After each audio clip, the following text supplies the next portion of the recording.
మేఘాలయ రాష్ట్ర ఎన్నికల నేపథ్యంలో బీజేపీ జాతీయ అధ్యక్షుడు జేపీ నడ్డా పార్టీ మేనిఫెస్టోను విడుదల చేశారు. మేఘాలయలో 7వ పే కమిషన్ అమలు చేస్తామని, ప్రభుత్వ ఉద్యోగులకు సకాలంలో జీతాలు అందేలా చూస్తామని హామీ ఇచ్చారు. పీఎం కిసాన్ సన్మాన్ నిధి కింద రైతులకు చెల్లించే మొత్తాన్ని ఏటా 2,000కు పెంచాలని తాము నిర్ణయించినట్లు ప్రకటించారు. ఆడపిల్ల పుడితే 50,000 బాండ్ ఇస్తామన్నారు ఆయన. బాలికలకు కేజీ నుంచి పీజీ వరకు ఉచితంగా విద్యను అందిస్తామని హామీ ఇచ్చారు.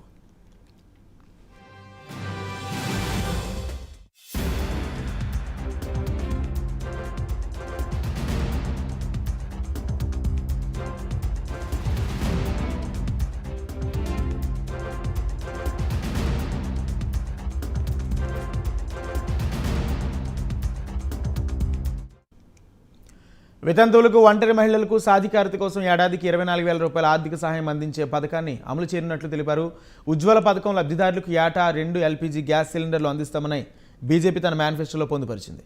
మేఘాలయలో ఈ నెల 27న ఎన్నికలు జరగనుండగా మార్చి 2న ఓట్ల లెక్కింపు జరుగుతోంది.